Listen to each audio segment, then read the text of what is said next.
The luxury restaurant was buzzing with quiet chatter, soft jazz floating through the air as servers glided between tables.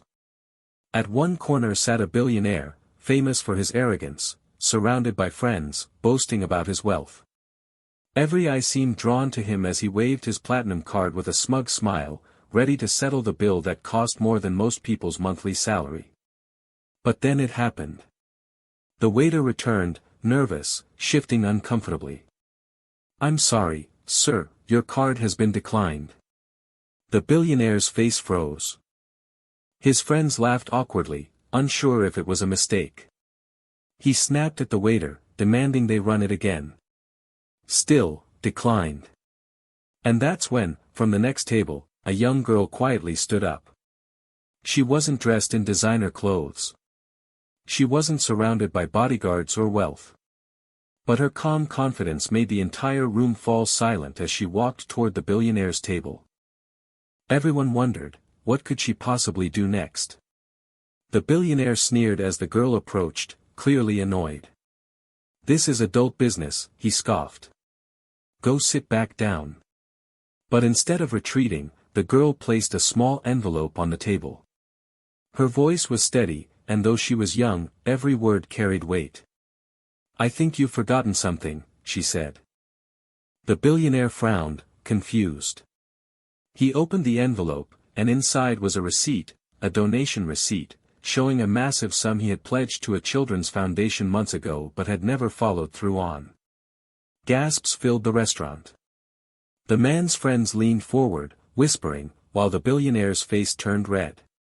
The girl continued, "You stand here bragging about money, yet you couldn't even keep your promise to kids who needed help." The room went completely silent. Even the waiters stopped moving. Everyone was waiting to see how the billionaire would respond. The billionaire slammed the receipt back on the table, his voice rising. "Who do you think you are, embarrassing me in front of everyone? Do you even know who I am?" But the girl didn't flinch. She folded her arms and spoke clearly, her tone calm yet cutting. "I know exactly who you are," she said.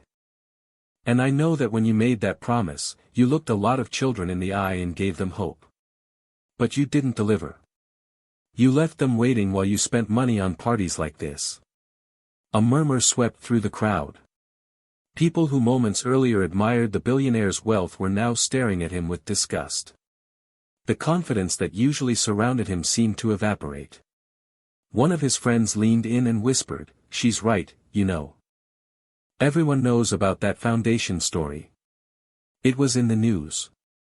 The billionaire's jaw tightened. For the first time in years, he wasn't in control of the room. And the girl wasn't finished yet. The girl reached into her small purse and pulled out a folded piece of paper. She laid it gently on the table in front of the billionaire. "This," she said, "is a list of the children who were supposed to benefit from your promise. Their names, their dreams, their needs.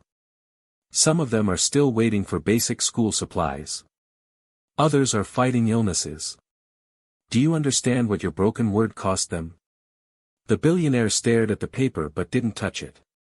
His hands trembled slightly, though he tried to hide it by adjusting his cufflinks. The girl then did something no one expected. She pulled out a small debit card and handed it to the waiter. "I'll cover his bill," she said softly. "Because unlike him, I know what it means to give, even when you don't have much." The restaurant went silent. The billionaire's friends gawked, the waiters froze in disbelief, and even the soft jazz seemed to fade into nothing.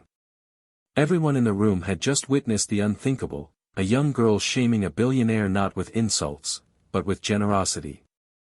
The billionaire shot up from his chair, his voice trembling with anger. "This is ridiculous. You think paying for one meal makes you better than me? I've built empires, created thousands of jobs. Who are you to lecture me?" But his words only made the moment worse. People around the restaurant exchanged glances, shaking their heads. They weren't impressed anymore. They were watching a man desperately claw at the scraps of his pride. The girl, however, stayed calm. She looked him straight in the eye. Power and wealth mean nothing if you use them only for yourself, she said. True strength is keeping your word, especially when others depend on you. A few diners started clapping quietly, almost cautiously. The sound grew, spreading table to table until the entire restaurant was applauding her courage. The billionaire froze, realizing he wasn't just losing an argument, he was losing the respect of everyone in the room. And the girl, she stood taller than ever. The billionaire's face flushed crimson as the applause echoed through the room. He tried to wave it off with a forced laugh, but the weight of the crowd's judgment pressed down on him harder than ever before. He grabbed the paper with the children's names and held it up. Fine, he barked. If this is what it takes, I'll write the check right now. Happy? The girl didn't blink. No, she replied firmly. This isn't about saving face in front of strangers. It's about doing the right thing when no one is watching. Her words hit him like a blow. For once, he didn't have a clever comeback. His empire, his status, his pride, none of it could shield him from the truth she had just spoken. The silence stretched long and heavy. The billionaire looked down, then back at the paper. His hand trembled as he pulled out his pen. For the first time in years, he felt small. And the entire restaurant was watching what he would do next. Slowly, the billionaire scribbled his signature across a check. The paper shook in his hands as he pushed it toward the girl. There. The money will go to your foundation. Are you satisfied now? He muttered, his voice heavy with bitterness. The girl glanced at the check but didn't pick it up. Instead, she pushed it gently back across the table. It's not my foundation, she said softly. It belongs to the children. You don't owe me anything, you owe them. The billionaire froze. The word struck deeper than he expected. For the first time, he wasn't being told off by a rival or a critic, he was being held accountable by someone with no power, no wealth, and no agenda. The crowd murmured in agreement. One man near the bar called out, "She's right. Do it properly." Another voice followed, then another, until a ripple of support for the girl swept the entire restaurant. The billionaire realized he couldn't simply throw money at this problem. If he didn't act with sincerity now, his reputation would crumble before his very eyes. And that was when the girl gave him one last chance. The girl placed her hands gently on the table and looked straight at the billionaire. Her voice was calm but carried the weight of absolute conviction. If you really want to make this right, she said, don't just write a check. Go to the children yourself. Look them in the eye. Apologize for breaking your promise. Then, keep it. The restaurant gasped. Never before had anyone dared to speak to this man like that. A billionaire, famous for his untouchable arrogance, was being told to humble himself publicly, not with money, but with action. The billionaire's mouth opened, but no words came out. He had never been challenged this way. His wealth could usually silence critics, but this girl had asked for something he couldn't buy, accountability. A woman at a nearby table whispered loudly enough for all to hear, if he refuses, then everyone will know what kind of man he really is. The billionaire clenched his fists. His empire, his image, his pride, all of it was hanging by a thread. And the girl just stood there, waiting.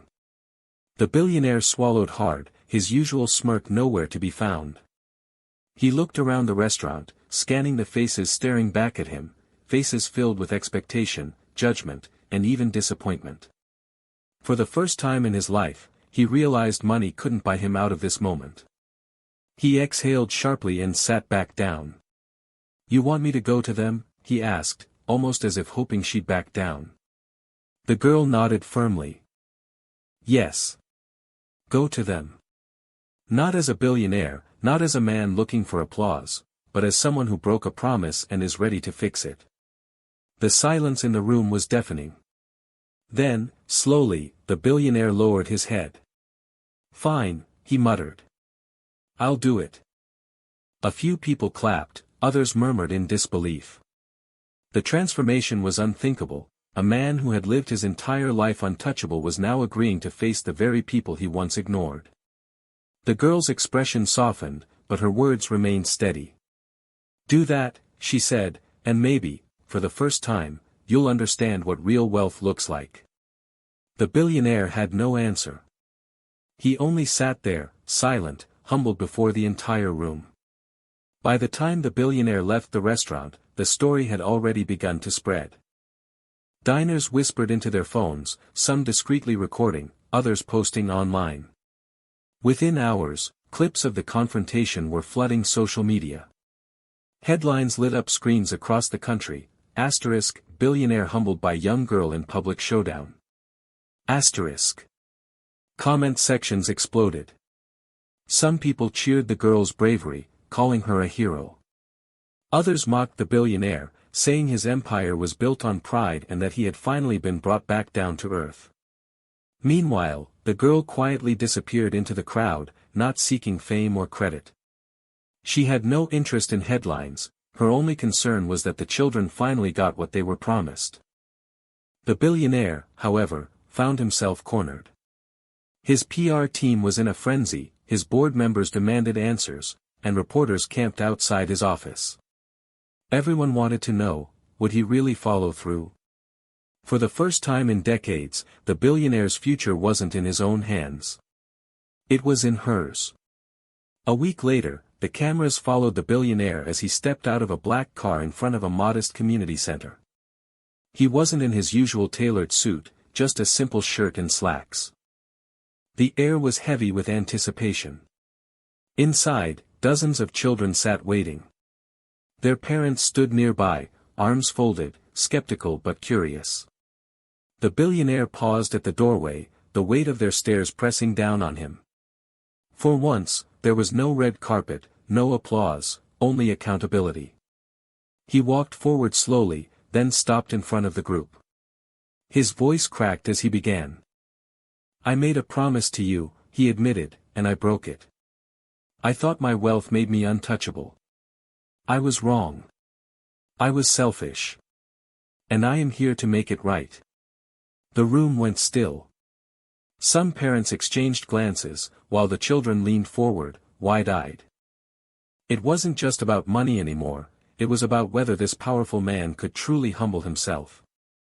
Then, as if on cue, the young girl from the restaurant stepped out from the side of the room. She had been waiting, watching silently. The billionaire's eyes widened when he saw her. And the entire room held its breath. The girl walked slowly to the front of the room, standing beside the billionaire. She didn't say a word at first, just looked at him with the same calm eyes that had silenced an entire restaurant. The parents noticed it too, the balance of power had shifted. Finally, she spoke. "Words are easy. Promises are easy. Action is what matters." She turned to the children and gestured toward the billionaire. "So today, he's going to prove whether he means what he says." The billionaire swallowed hard. He reached into his briefcase and pulled out a stack of folders. Each one contained funding plans for school supplies, medical bills, and programs the children desperately needed. He laid them out on the table for everyone to see. "This money," he said slowly, "will go directly to you, not through my name, not through my company. Straight to the kids." Gasps filled the room. Parents stepped forward, flipping through the documents. It was real. For once, there were no loopholes, no empty promises. And then the girl looked at him again. "This is just the beginning," she said. "Because true wealth isn't about what you keep, it's about what you give." The room erupted in applause, but this time it wasn't for the billionaire. It was for her. The applause echoed through the hall, filling every corner with a sense of hope.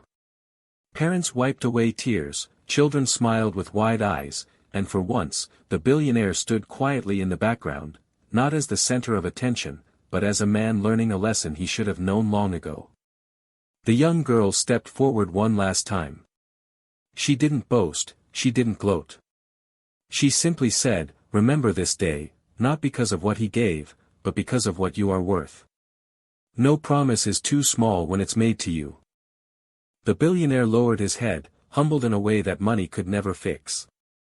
From that day forward, people spoke less about his riches and more about the girl who had reminded him, and the world, what true wealth looked like. She never asked for credit, never sought fame. She simply returned to her life, knowing she had changed his forever. And the story of a billionaire's failed card and a young girl's unshakable courage became a legend, one that people would retell for years, as proof that sometimes, the smallest voice carries the greatest power.